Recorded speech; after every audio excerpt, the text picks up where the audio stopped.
his stat line, no goals, no assists, no points, +1. He did have a penalty in the game. He did, indeed. On Matvey Michkov. 20 shifts, 2 shots, 3 giveaways. No takeaways. Circle on your calendar, buddy. Circle on your calendar, bud.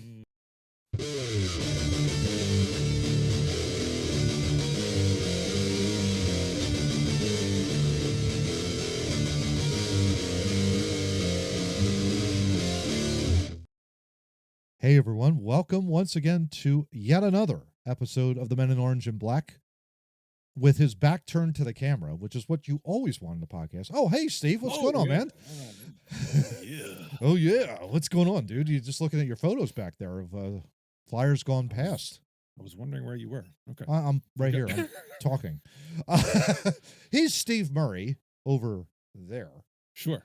I am Matt Craig. I am right here. We are happy you are with us as we talk episode 7 of the Men in Orange and Black Flyers podcast.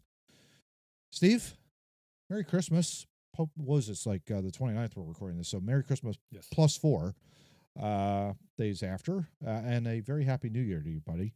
Same to you. It is still Christmas. It's 12 days. Oh, yeah. We're in that Christmas mood. Yeah, exactly. Holiday season. Of course, unseasonably warm today in the 60s, so I'm sporting a T-shirt. There you go. On the podcast. Also celebrating a large Eagles victory over the Cowboys. It's fantastic. Yeah. Always good. Yeah, always good. Smoke them to win the NFC East. Especially in the Kelly Greens. You gotta love that. So, I mean, that's fantastic. But, yeah, so as we kick off episode number 7 of our Men in Orange and Black podcast, Steve, we take a look at the standings here, the wild card. And as of December 28th, people. As of December 28th, let's pump the brakes. I know you're listening on January 2nd. Right? So it's like this is a few weeks by, but a couple days after. So we find ourselves at the time of this recording 2 points out of the last wild card spot. Senators still holding the last wild card right now, 38 points. We're 36. Your initial thoughts here of how the Flyers are doing? We're still at Hockey 500, hovering right at the Mendoza line. Not showing off, not falling behind. So it's right. Yeah, 2 points out, but 3 points from being down where the Canadians are. Yeah. So we were just talking before. It seems like every team on this list has some serious flaws to it, and yet are all kind of within striking distance. Although the Sabres, well, I mean, the Rangers, oh my gosh, are an absolute free fall, which I'm all here for. I love it. Yeah, they, according to I think it was the NHL Network, they're 4-14 in their last 18 games. That's insane. That is crazy. I mean, that's just unbelievable. You forecast that out. They were 12-4-1 at one point. Yeah, that's true. I mean, that is wild stuff that they are now all of a sudden 16-18-1 and below the Flyers in the standings. And it's just crazy. I've never seen a drop like that. Not what I would have predicted. No. For sure. No, I thought, when we were doing our initial launch of the podcast way back in episode 1, link up there in the upper right corner, we were rightly predicting the Rangers are going to be at least in the top 3 of this division. Yeah. And to see them fall, I mean, again, we're both loving this. I have no problems. No problems with that. But it's a shock. It is a definitely genuine shock. I think all across the entire National Hockey League, for sure, to see them at this point in the season really, really struggling, which is great. But, Steve, I mean, it's interesting here. We find ourselves again hovering, right at 500. And we had a week, really the last 2 weeks. We'll get into this, of course, in the pod. In fact, really, we'll take a look at our initial thoughts of the last 5 games, of course. We'll do the traditional studs and duds and the concernometer making its return. And then, of course, in period 3, we'll look ahead. But before we do all of that, Steve, we take a look. Emil Andrae, who I had as a genuine stud, did play very well. Unfortunately, I found out today through you that he was demoted back to Lehigh Valley, which breaks my heart because it's like, oh, great, okay. That was like a week and a half. It was a week and a half ago, and of course, like Christmas happened, and I'm like singing in concerts, at the church and whatnot, and it's like I had no idea what the heck was going on. But your thoughts on Emil Andrae getting sent back to Lehigh Valley seems to be the right thing, obviously. Yeah, he had trailed off from his hot start, and I know some people are upset about it. I'm disappointed, but it's probably better for him because he'll play big time minutes down in Lehigh Valley. So that'll help to kind of hopefully get his head right. He did some good things while he was up here. He just needs to work on some things, and they figured it would best if he went down to Lehigh Valley to do it, and so that's what it is. Defense is the hardest position. It is in a National Hockey League. I don't tell me goaltending. Goaltending is a very unique position. It's very difficult. You are under the most scrutiny, obviously, on the team, but the things you have to do as a goalie are pretty much confined to a 6x6 space. Yeah. You know basically what to do. Defense, post to post. Defense, half of what you have to do while you're skating backwards. Yeah. And so and he's a young kid still. If they think that's what's best for him, it's fine. We had a log jam up here anyway. With everybody. So we would carry probably about 6-7 defensemen to begin with, I would think. So you have that to contend with. Yeah, well, they're carrying 7 right now. With Andrae, it was 8. Oh, there you go. And you had 3 goalies you're still carrying, so there's not a lot of space. It just, I think it makes sense rather than having him sit or trade off here and there. I think it's better to get down to Lehigh Valley, work on the stuff. Yeah, where it's more developmental and best for the player up when the opportunity presents itself. Yeah, best for the player, and if you got Ian LaPerriere, really good coach down there in Lehigh Valley. On top of that, so he's going to be trained, get better, maybe gets called up again. You never know. So I mean, I'm sure he will be at some point. Oh yeah, I would imagine so. It's just going to depend on how things go there, here, everywhere. Exactly. Green eggs and ham. Green eggs and ham. Exactly. Well, then why don't we go ahead and dive right into what happened over the last 5 games? When last we spoke, of course, we're at some Detroit. Missed opportunities. You got 4 out of 10 points. 4 out of 10. Yeah, it's kind of like, okay, yeah, 1-3-1 in their last 5. Not exactly ideal. And we did a lot of running around, I think. Kind of like Christmas season, you run around to get gifts. Well, that's what the Flyers were doing pretty much on defense, and why it needs to be more of a priority. And I think we'll see that as we head into the last part of our review. They kind of got back to basics at Anaheim. But before we get there, we'll talk Detroit. So you're in Detroit. A loss of 6-4. And for the most part, pretty competitive. Detroit gets out to a 4-2 lead. We come back to tie it. Again, you got to love that. Good competitive spirit. But then, crucial goal, Patrick Kane getting 2 points in the game. Ends up with the game winner, actually, with about 13 minutes into the game, or 13 minutes into the third period, I should say. And then an empty netter, 6-4 loss to Detroit, where you had previously beaten them 4-1 at your building. Scott Lawton had beaten them 4-1. Yeah, it was all Scott Lawton. He did not score all 4 goals this time. No. Goals thankfully. Yeah, Noah Cates actually did pretty well in this game. Had a goal. Travis Konechny, and then, Paling and Tippett with goals. So, decent, but again, kind of running around a little bit. Ersson gives up 5 with the empty netter. Yeah, you're going to see the theme kind of throughout here of the goaltending. You fought back to tie it at 4. Kane's goal to make it 5-4 can't happen. Yeah, that's just, and I know it's Patrick Kane, but he's old. Yeah. It wasn't like he was coming in on breakaway. It was his 4th goal of the year. That's how low Patrick Kane has scored his goals. Yeah, that one's got to be stopped. That's an absolute momentum killer right there. Yeah, no doubt about that. You had gotten back after going down 4-2. You had gotten back in the game. You got to have that one. Yeah, so that was huge. The next night, so you had Ersson start. You then go back home to Los Angeles Kings, and the Kings going back to their kind of like a mini throwback to their old shield, I guess you could say, on their crest. Looks pretty good.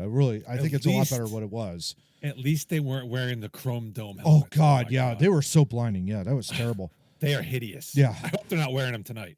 Yeah, exactly. Tyson Forster, 2 goals in the game, 3-2 lead. You're thinking like, okay, they're competitive once again, until the wheels completely fell off in the third, giving up 5 unanswered goals, including an empty netter, and then to make it worse, they give up a 5th goal on top of that. After it was a disaster. 7-3 final. Like I said, the pattern. You're up 3-2 on the second best team in the West division. Pacific. Yep. Pacific. The third goal can't happen. Kopitar.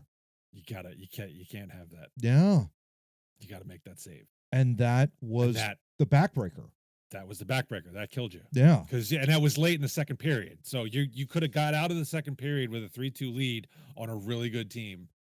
You give up a goal, it deflates you, you come out, and the effort in the third is poor. Now, I'm not putting all of this on the goaltender. Mm-hmm. As you pointed out rightly, the defense has been running around like chickens with their heads cut off a little bit in this little stretch here. And a lot of goals were not stoppable by either Arison or Kolosov in there because just east-west, what are you going to do? Yeah. But when the team had fought back in Detroit, could have had a lead going in the third period against a really good LA team. At those points, your goaltenders give up kind of back-breaking goals. That does not help. No, it absolutely does not help. Yeah. And so this kind of theme of kind of, again, running around bled itself into the Columbus game. Now, Columbus, right? Okay, we're the better team. We are a better team than the Columbus Blue Jackets. But again, that's not what the standings board says here. Yeah. We both have even number of points. I would say on paper, we're probably a little bit better than Columbus. On paper. Probably. The only person you have to really worry about with them is Alex Werenski, really on that team. Because ultimately but you get down 2-0 to Columbus at home. Now, again, you fought back, you come back, you tie the game, and then you're on the seesaw. Marchenko scores 3-2. Morgan Frost answers 3-3. Christensen 4-3 for Columbus. Forrester then ties the game with about less than 2 minutes to go. Huge goal. So he had a really good week. And then Owen Tippett finally in overtime on a great backhand shot. And he starts to play a little bit better. 5-4 win in overtime. But again, this back and forth, you give up 2, you come back to... It is an immense amount of work to have to always come back from 2-goal deficits in the National Hockey League. I don't care who you are, right? At the end of the day, Steve, it's not very good when you're constantly having to do that. Your thoughts on Columbus?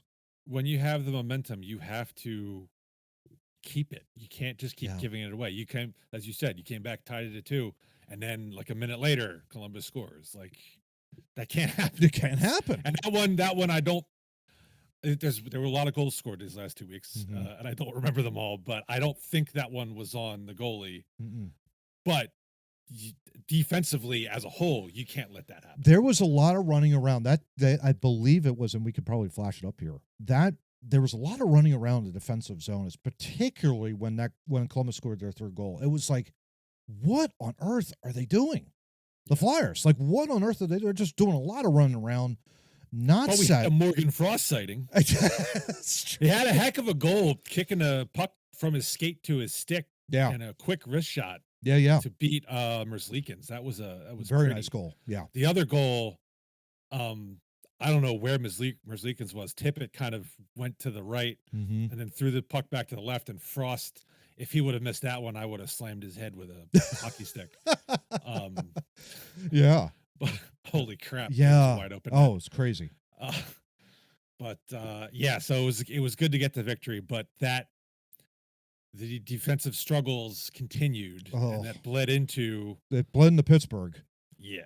And you aptly name it here in our pre-production. What the hell? Yes. I mean, what the bloody hell indeed. 4-1 after 1 period of play, and a couple power play goals given up as well on this. in the first. It was an absolute. It was a clusterfuck. It was terrible. It was absolutely terrible. Now again, you come within 4-3, so you're working your way back into it, but they put the hammer down 5-3 again. Michael Bunting with a goal, kind of squelched it. And the Pens surprisingly played good defense against it. Like, what the hell was going on there? Get an empty netter, Crosby, 6-3. But then in a move that was really baffling, or actually what happened, the Pens scored a late power play goal with 12 seconds left in the game, 7-3. Like salt in the wound here. Like, I would love to know what. I have yet to see that goal. It was just absolutely crazy. It was 6-3. Michkov takes a penalty with 17 seconds to go. I'm like, all right. It's no big deal. Okay, they'll kill it. It's 17 seconds. Nobody's going to give a crap.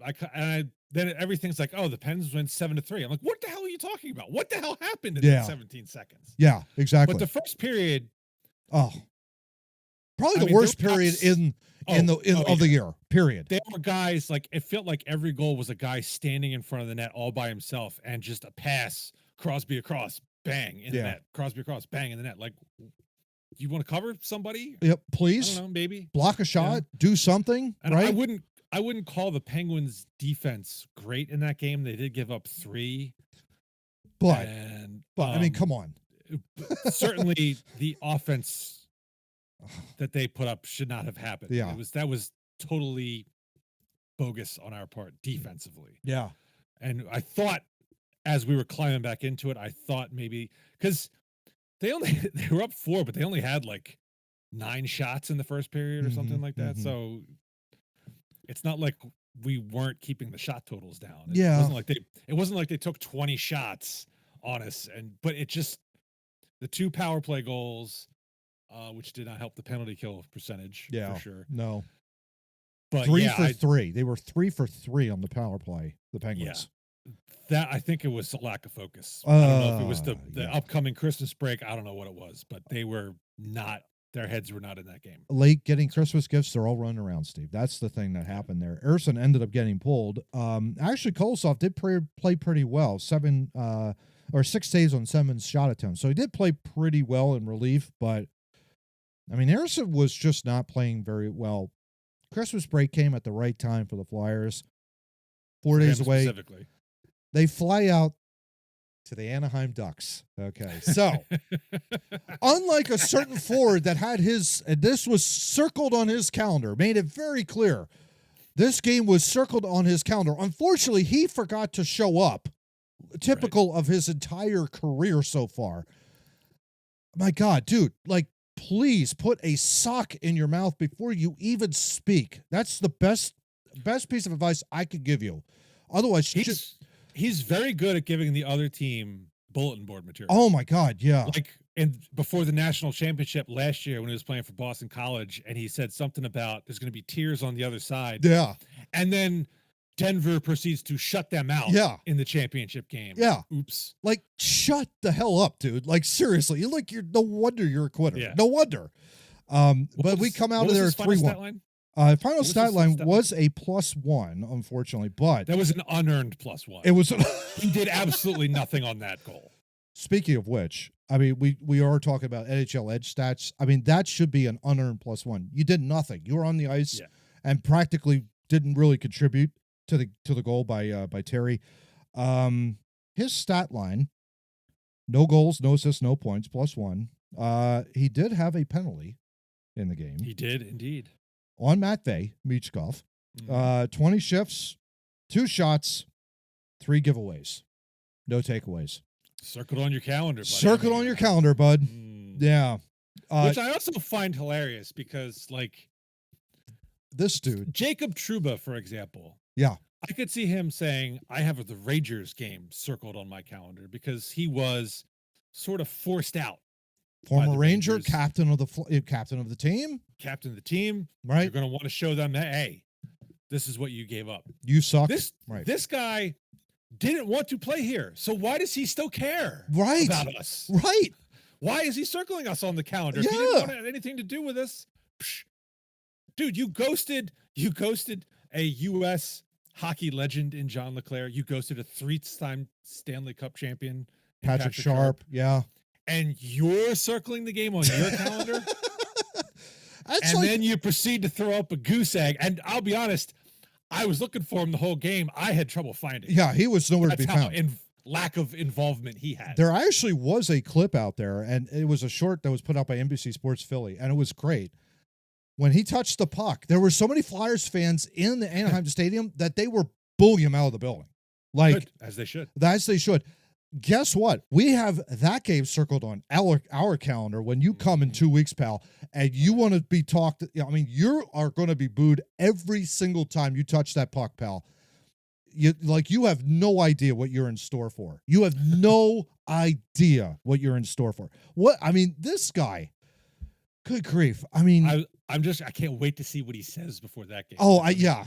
Mark Messier, he ain't. No, he is That's not. for damn sure. He is not. And I mean, it's just like you circle that game on your calendar, you get yourself all hyped up, ready, and you don't even show up. It's like going, like, you know what? It's like circling a game or circling like this is when I want to get married, and then you walk away. Basically, that's what Cutter Gauthier is. You know, basically. I mean, grow up and get a life, dude. Seriously. I mean, what a loser. Yeah. He talks a lot and doesn't back it up. That's becoming quite clear. So, after all those games, should we talk about Michkov real quick? We'll get it now. We'll get into that. We'll get into it a little bit later. Okay. Yeah. Well, then why don't we then turn the page and we'll take a look at where we stand as we take at a glance. Steve, we're at Aki 500, man. Still not showing off, not falling behind. But Steven. Yeah, but we are seeing some decreases here, as you have perfectly shown up here on screen. Why don't you talk us through it? Well, you asked for it. I did. I did ask for it. That's for sure. Yeah, the power play has dropped nearly 2% since last episode, down to 14.85 now. Mm-hmm. The thing I wanted to say about that was watching NHL Network again, I happened to notice they pointed out, I think in the first 7 games, we were operating at something like 21 or 24%. Mm-hmm. Since then, this was before the Anaheim game, the power play was 11.9%. Wow. So it's been below last year's percentage over the last little while here. Yeah. And is not heading in the right direction. Yeah. And the penalty kill has really dropped off. That dropped almost or more than 1.5% down to 78.64. We're now below league average in killing. Now, I mean, the good news is we did have a better effort against Anaheim, but yes, but it's Anaheim. Right? And they've been their struggling power play a lot. Sucks. Yeah, it's really bad. Even with Quitter Gauthier. Yeah. So that's not good. And the goals allowed, we are at 129. We are, as of 12/28, I think it was like 29th. Mm-hmm. So that's not. We've been doing boding well. Yeah, we have not done a lot. We have done, like I said, a lot of running around on defense. Yeah. But very fortunately, post break, we've come back and we've righted ourselves and we've played much better defensively. And we'll get into some. We need to carry it forward consistently now. That's the most important. That's the most important thing. In order to rise in the standings, what do you gotta do? Block shots. This team is not talented enough yet to play really good offense to be on the front foot when it comes to scoring goals.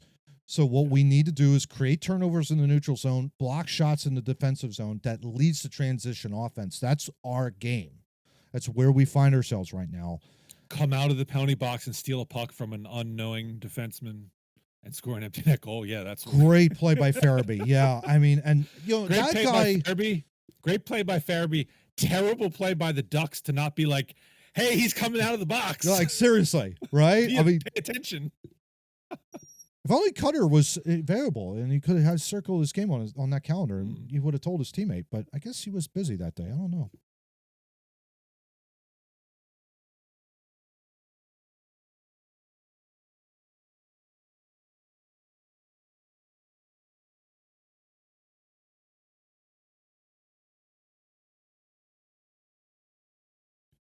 Alrighty, period number 2 here with the men in orange and black.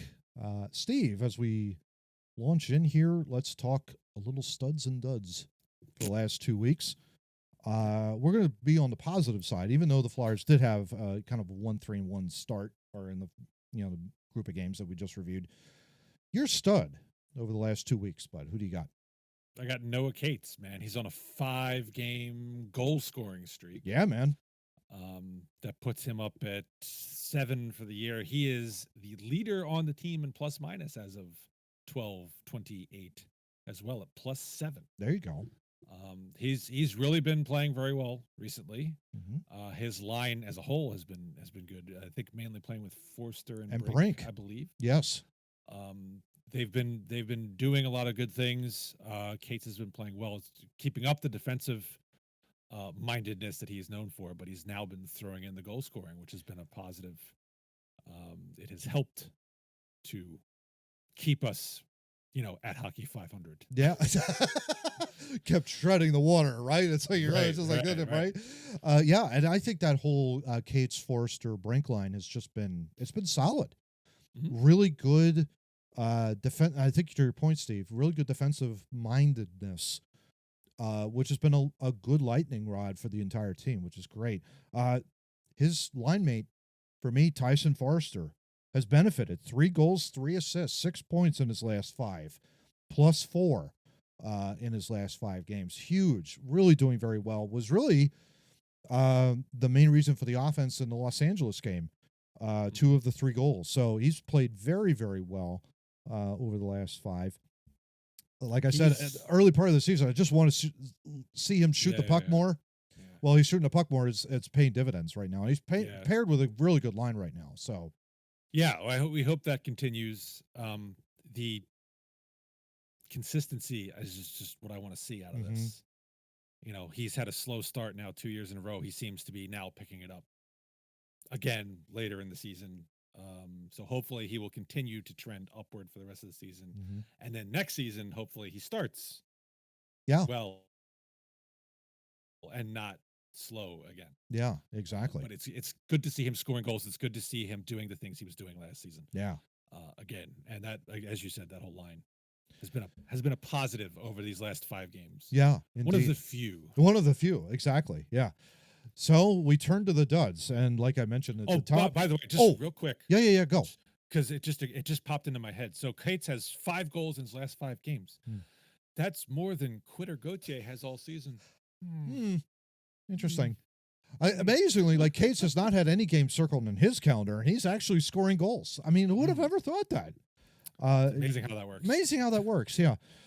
So speaking of duds like Quitter Gauthier, let's turn to our duds, and symptomatic of defense being lack of a priority. It should be a priority in this team. Jamie Drysdale, who we traded Quitter Gauthier for, has not been playing very well in the last 5. Steve, 1 assist, -7. 1 assist, -7 in his last 5 games for a defenseman who apparently was very highly touted. I need to see this. Granted, he was injured. He's been snake bit with a lot of these injuries recently throughout his entire career.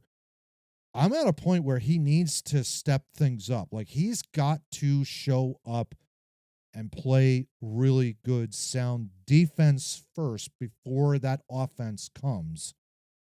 I'm not seeing it right now out of him, though. I'm not seeing that good, solid defense. And it's showing. He runs around with his head, like, I don't know where he's going defensively, and he needs to be better. Torts says it consistently. He's like, Jamie Drysdale needs to learn how to play. Yeah. And this is just going to be a growing pain. Yeah, it sure is. There are games, I forget which game it was. I don't think it was in this 5. But there are games when you see him getting up ice, joining the rush, and it looks terrific.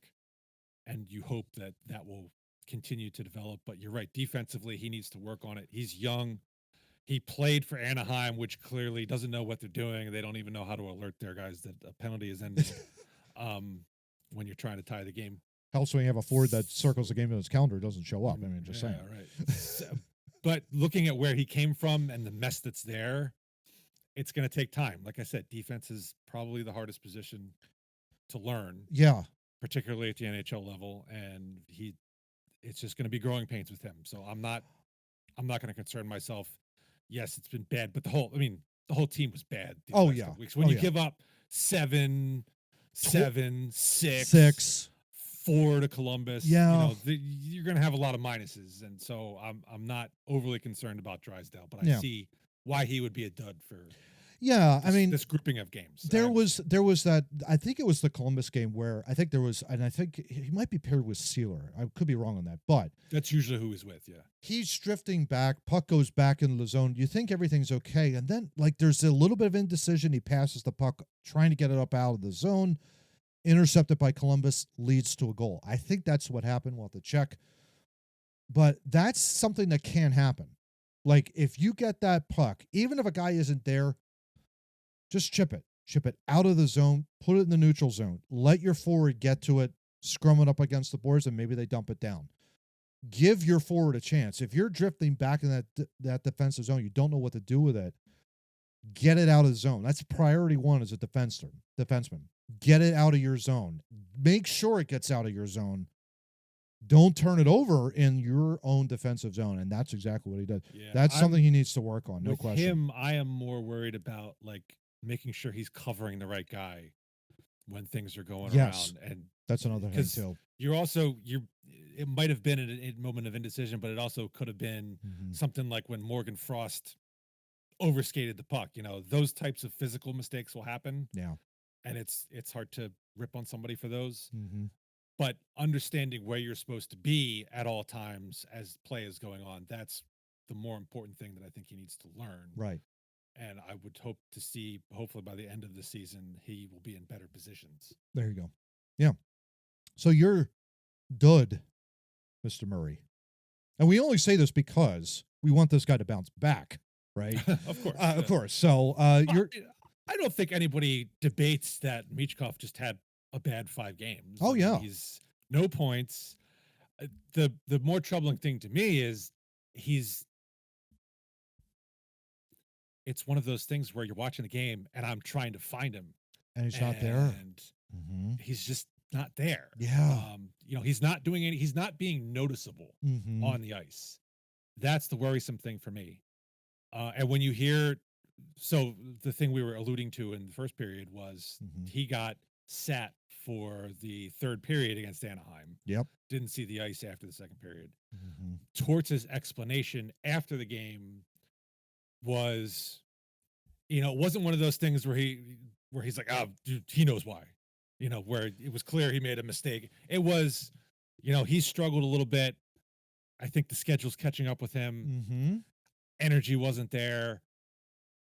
And I kind of understand that. The last I few see games, it. Yeah. he's been just not up on his skates. He's not coasting a lot, all that kind of stuff. Yeah. Yeah. Mm-hmm. Yeah. So, and I was interested. Anthony Sanfilippo had a piece this morning that I read, which further enlightened my opinion on this, because the schedule has been really hectic for the first few months of the season. We're playing pretty much like every other night. Every other night, yeah. And in the KHL, according to Sanfilippo's article, they play like 47 games in a season. Yeah. But it's spread out from September to March. March, yes. So you play 7 games a month, basically. Yeah. On average in the KHL. Mm-hmm. He's already at 34 games played. So it's almost like at a KHL. Yeah. 3 months. He's at a KHL regular season right now. Yeah. Essentially.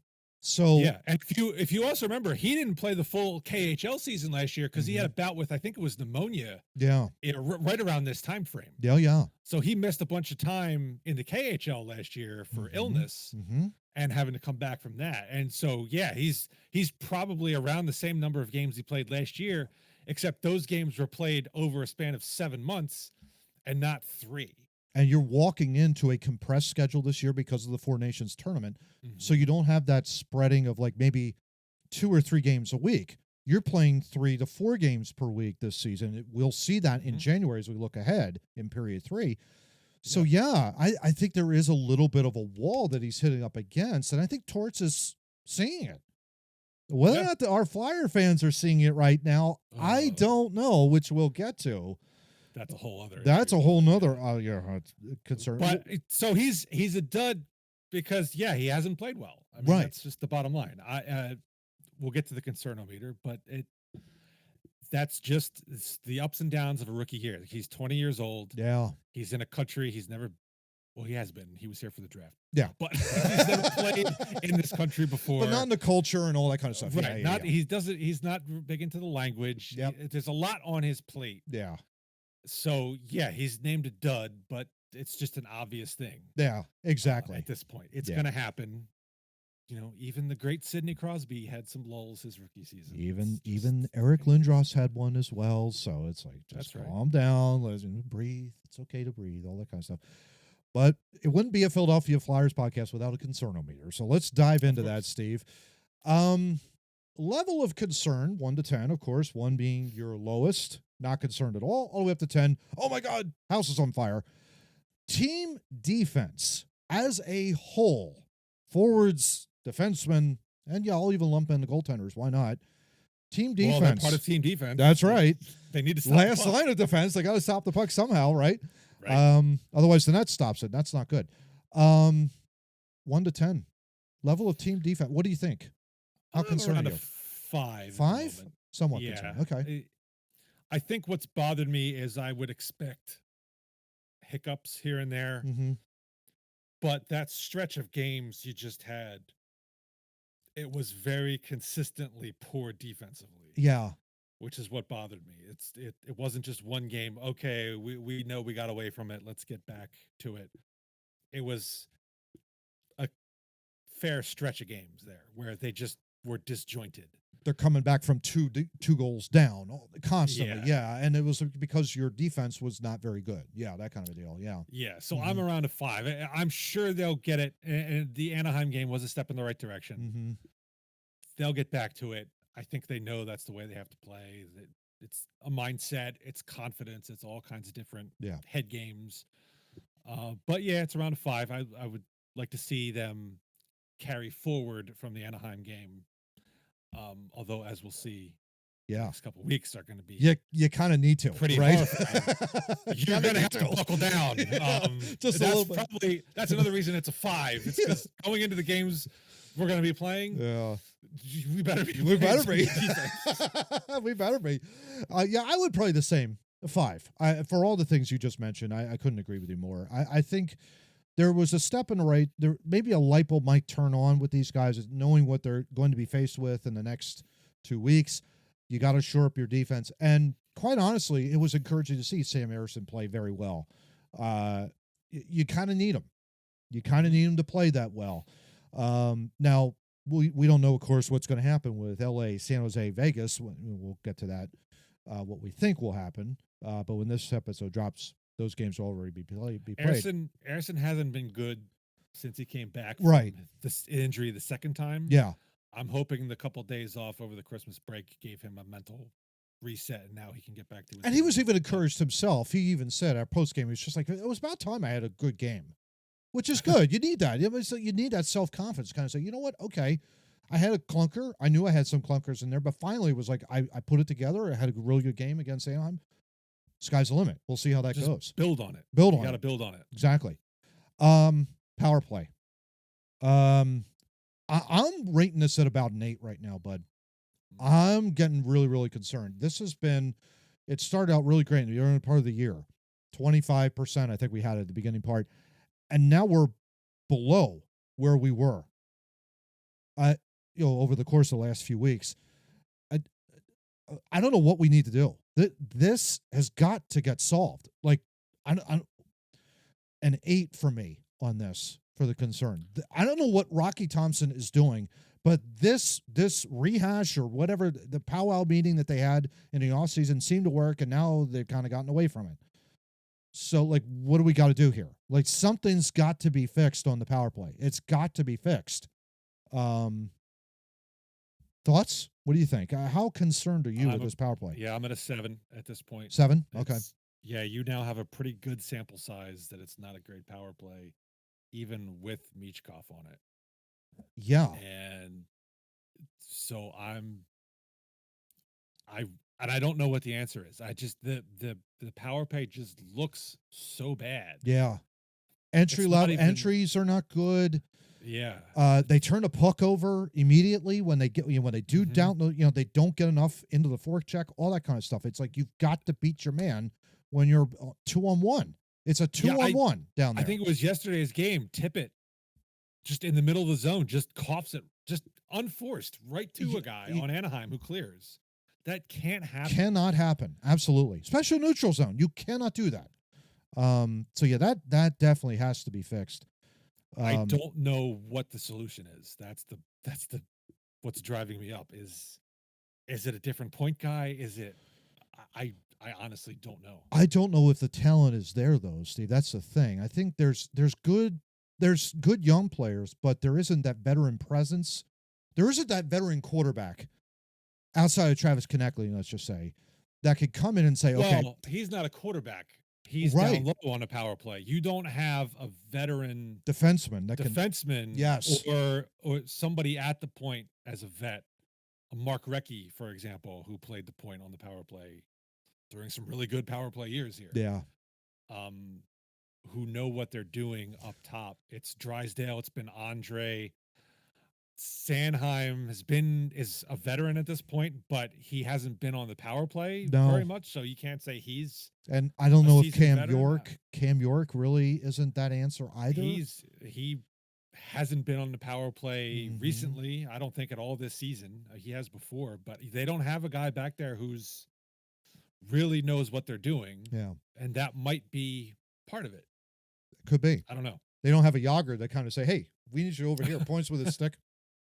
That was a great memory, by the way. Play is going on. Yeah, while the play is going on. No, I need you over here. I think he shoots and scores. I mean, that was tremendous. Yeah. We were laughing at that. Okay, now you give it to me, and yes. Yeah, exactly. All right, so we hinted at it during this segment, during this period, I should say, with Matvei Michkov not doing well. Currently at the moment, seems to be hitting a little bit of a wall. Energy a little bit low. Concern with her Calder Trophy candidate. I'll put it at this way. How concerned are you? Is it 1 to 10? 1. Yeah, 1. It was going to happen. Oh yeah, you knew it was going to happen. Mm-hmm. I had hoped it would happen a little bit later than it did, but it has happened. Mm-hmm. It's clear. It's energy. He's not up on his skates. He doesn't have the energy. Yeah. So Torts hinted at it. He's like, he's kind of hit that wall. If I can rest him, you're playing Anaheim. Mm-hmm. He hasn't brought anything the first 2 periods. Let him sit, get some rest. Yeah. He got a big game the next night tonight against LA. He may not even play in that game. Right. We don't know. You know what? Take advantage, give him some rest. Yeah. You see he doesn't have it tonight. Let him take a break. Let him just sit back and enjoy the game from the bench and not have to worry about it, so he can kind of replenish, get the little hearts back on his energy meter. And maybe you bring back a Delorier, from the bench. He hasn't played in a while either. I mean, he's hurt. He's hurt. Okay, great. Yeah, he's hurt. It'll be Lixell, I think. Okay. Is the odd man on the road trip. So you put him in there. I mean, that's the thing. I mean, you kind of maybe you pitch count him a little bit. I'm with you. 1, the kid's young, 20 years old. Yeah. New to the entire NHL, new to the entire schedule, brand new. Anybody who thinks that he was going to be scoring 80 points or more, he was going to be the next coming of Eric Lynn, let's pump the brakes, right? Yep. We all have high hopes for this kid. This kid is obviously uber talented. You see it. You see what could happen. You see what, projecting what he's going to be like 3, 5, 7 years down the road, how great this kid's going to be. He's going to get used to the schedule. He has to get used to the schedule. And the way Torts handled the NHL is a different pace. Yes. Total different pace than the KHL. I mean, when you talk to Fedotov and you talk to Kolosov, the 2 goalies who recently played in the KHL, they tell you the traffic in front of them is a nightmare because that's not something that happens in the KHL. In the KHL, you got wider rinks. You got guys circling, looking for openings all the time. Yeah. NHL, it is up and back. It is fast-paced. He's got to get used to that. Yeah. And I think he will. I think there's no question. Absolutely. I think he will. Because you see that talent, you see the instinctiveness, the creativity that he has with finding guys where you don't. It's like, whoa, he's making plays that are terrific, but he needs a pitch count right now, and that's really important in this. This is a rebuild. I want to make this very, very important because there are a lot of folks out there, and I'm just picking on one person here, and I have to say it because this is the kind of stuff that Steve and I have run into. Why we created this podcast, because we're sane. We know we've played the game. We understand what's going on. We know how important it is to kind of build slowly. When an organization is going through a rebuild like the Flyers has admitted to it, has said, hey, look, we want our players to know what playoff hockey is like in April. That is a whole different animal. That is unbelievable. That's where legends are made. We know what a Keith Primo does. We know what a Chris Pronger meant, back in 2010. I mean, that's what we dream about. Hockey in May, hockey in June. But we're not there yet. We're not even close to being there yet. But we have Flyers fans that are a little bit delusional. We have one person that said this, okay? I had to say this in a really annoying voice, so excuse me. Matvey just turned 20. Hasn't scored a point in 7 games, yet he is still second on points on the team. The Flyers' front office and coaching staff are failing him by not surrounding him with the talent he needs. So, side note, you don't think they know that? Where's that talent going to come from at the moment? Right. I continue. Yeah. Since Danny can't pull the trigger for a trade for a center, I fully expect Matvey to force a trade to a better franchise, especially since the team has done nothing to help him win the Calder. So I didn't realize that we were only going after one trophy. Right. There was a Calder trophy for Matvey Michkov. And first of all, I thought we were supposed to win the Stanley Cup this year, according to this fan. So, I mean, what Matvey is going to pull a quitter Gauthier and want to be traded to who exactly?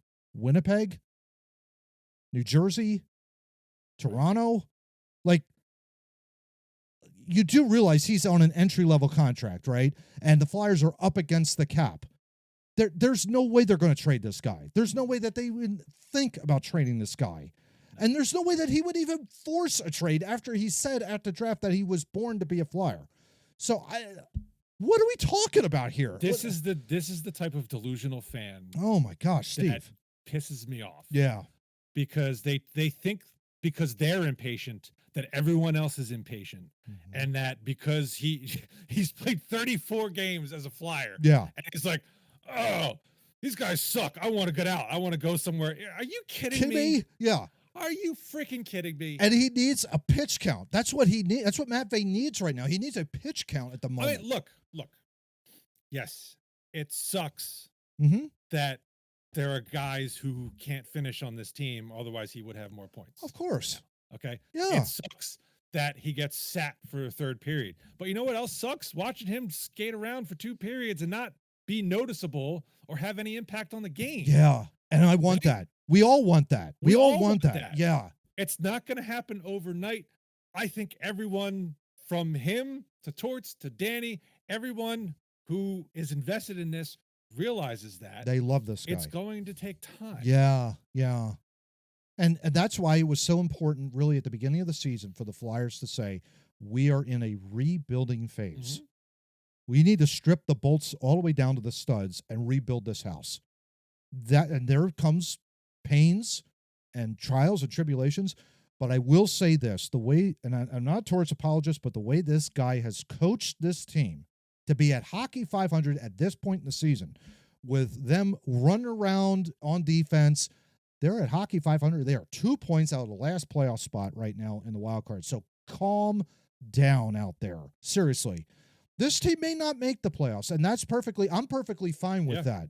I'm perfectly fine with that. And I wasn't even thinking that they were going to, and I think what was also the problem too with this, Steve, I think if we admit to this, last year was an aberration. Last year was one of those things where it was like, holy crap, they're second in the Metropolitan Division at this point in the season. Right. What the hell's happening?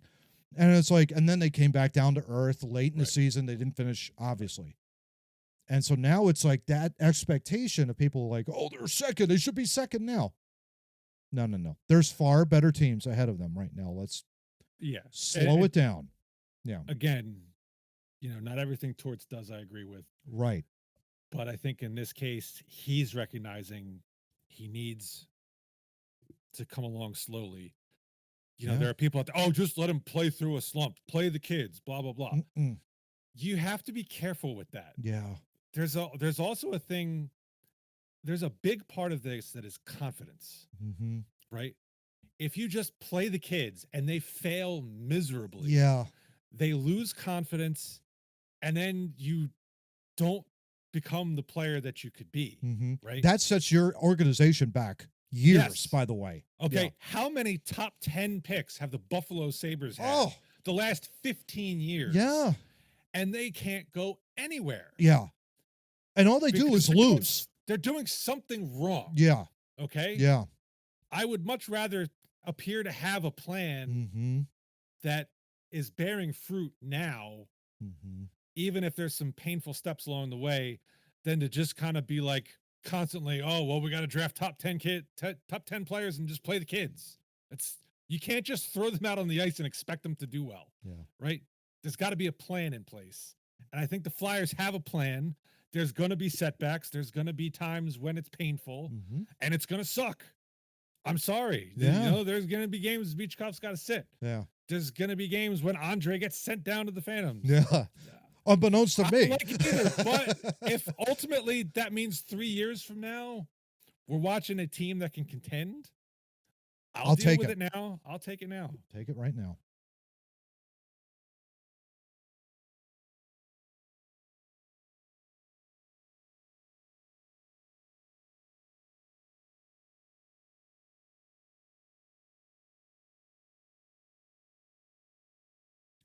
I really felt that was like a therapy session, Steve, for the two of us.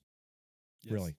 Yes, there were words said off camera. To get out of my system. Speaking of things to get out of your system. Yeah. I would love if somehow you could play the video of Charlie McAvoy trying to hit someone and running face first into the wall. That was beauty. That whole thing of you like with the punchable face, that was great. I mean, it was like a New England guy, New England prep school guy. You just love the punch in the face. That was a great quote. Yeah, absolutely great quote, dude. So third period, as you know, who else is a New England prep school prick? Who's that? Played for BC last year. Oh yeah, can't keep his mouth shut. No. That must be a New England prep thing. I mean, you just can't keep your mouth shut, and that kind of a deal. Oh my god, dude! Right, man alive. But anyway, we digress because we're going to see him in 2 weeks as we look ahead, as we always do in the third period. Take a look at this schedule here, Steve. I don't want to. Yeah, this is going to be pretty bad. This is going to be a little bit rough as we record this. It is prior to the Kings game, so of course, when the result of this. Of course, we'll review it in 2 weeks' time, but when episode 8 drops. But you got Los Angeles, so the repeat of seeing them earlier. Yeah, they're good. Prior to Christmas, they're pretty good, especially at home. They're fantastic at home. Oh yeah, rough way to start. They beat Edmonton in overtime, still second in goals allowed. So they are a tremendous defensive team. Again, all without Drew Doughty, who I believe is. How long is he out for? He's targeting a January return was the last I heard. Okay, good. So we'll miss him this year. Whew. Okay, good. God, that guy. We'll miss him this year. We still lost 7-3 the first game. Is that guy like the Chris Pronger of this generation? I think he is. I mean, he's like one of the best defensemen of all time. Maybe that's a little high praise, but I don't know. I tend to think he's a little bit overrated. Okay. And I may be biased because I was at a Flyers-Kings game years ago where I was sitting in front of some dad talking to his son who wouldn't stop creaming his pants over Drew Doughty. And kind of reminds me. I'm just like, really, bro? Yeah, really? Like, look what Doughty just did. He skated over there and he went there. I'm like, dude. It kind of reminds me of like when I was down at the Philly spring train with Toronto, and this kid that was obviously from Toronto. He couldn't rave more about like Josh Donaldson. I'm like, dude, he's really not that good of a player. He like was AL MVP or something like that. I think it was something like that. But anyway, Doughty's a very good player. I do not put him in Chris Pronger territory. Okay. But he's a very good defenseman, and I'm glad that we did not have to play against him. Yeah, multiple times a year. Exactly. You only play him twice a year, and this year we avoid him, so it's great. But it's not like it helped the first game. Yeah. So I'm not expecting it to help the second game either. Yeah, exactly. You turn the page, New Year's Eve. You are at San Jose. We see Macklin Celebrini is what Matt's trying to say. For the second, now tied with Meach in points. Yeah. 27. NHL was very proud of that, and I'm thinking to myself, well, okay, Meach was already there prior to somebody. So, okay, we'll see. Winnable game. You beat them at here. Of course, like we were up 3-0. We allowed them to come back in the game. We ended up winning in a shootout. Punched them in the face. Shouldn't have done that. That kind of deal. So.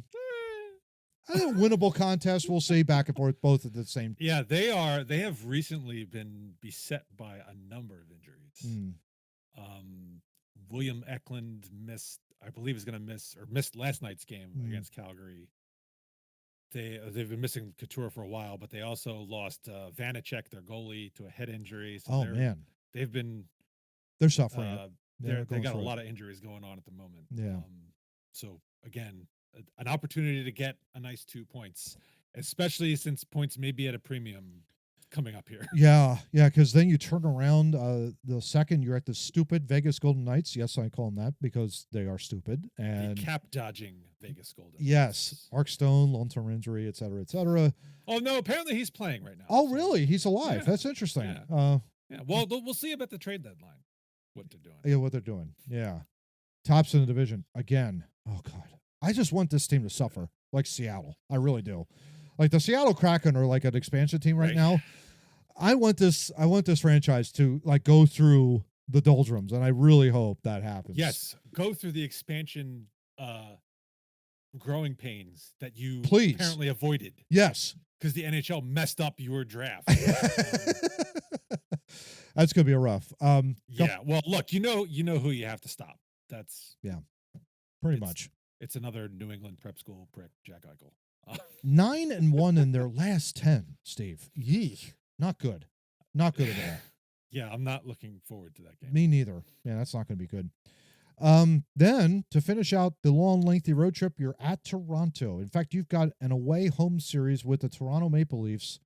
First time you see Toronto and all of their Dallas Cowboy glory of the NHL. Cannot wait for them to choke in April, as they usually do. Although they have former Flyer Craig Berube coaching them, which is like, okay, won a Stanley Cup with St. Louis. That's what scares me is maybe he's the one will finally get something out of this core group. But it remains to be seen. It remains to be seen. Yeah. We don't know. We don't know. Austin Matthews has had some injury trouble this year. He had to go over to Germany to get platelets or something. I don't know. Like, what is with all these athletes going over to Germany? I thought the U.S. healthcare system was fantasc. Oh, wait. They like schnitzel. I don't know. Maybe. They like the beer over there. Who knows? Who knows? So who knows? He's been fighting it. I don't know if he'll be back in the lineup by then. Their best goalie was former Flyer Anthony Stolars, who suffered a lower body injury and is expected to miss 4 to 6 weeks. So we will not see him in this back-to-back home and home. So who would they? Which is good because he had a .927 save percentage and a .215 goals against. He's really turned his career around. Well, of course, winning a cup in Florida, but I mean, he's really turned his career like terrifically. Yeah. I don't know who their goaltender is in Toronto. Well, it could be Joseph Wolf. I believe their normal backup and probably would step in. Yeah, he's played the most games out of anybody else on the roster. I don't think we're going to see Matt Murray, but you could hope. We'll see. See how that goes well. Then you got the Dallas Stars. Dallas Stars. That cheer they do down there. But it's not there. It's here. Second game of a homestand. Thank goodness for that. Yeah, they are in a way struggling a little bit. 88 goals against. Untypical Dallas. No, that's not struggling. That's not first struggling in the league.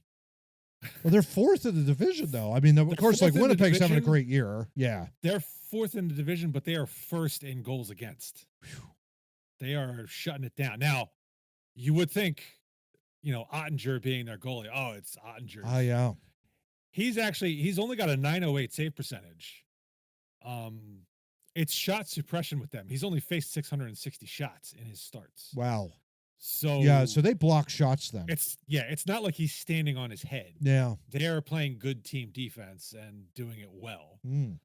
So defense is a priority for the Dallas Stars. I think Interesting.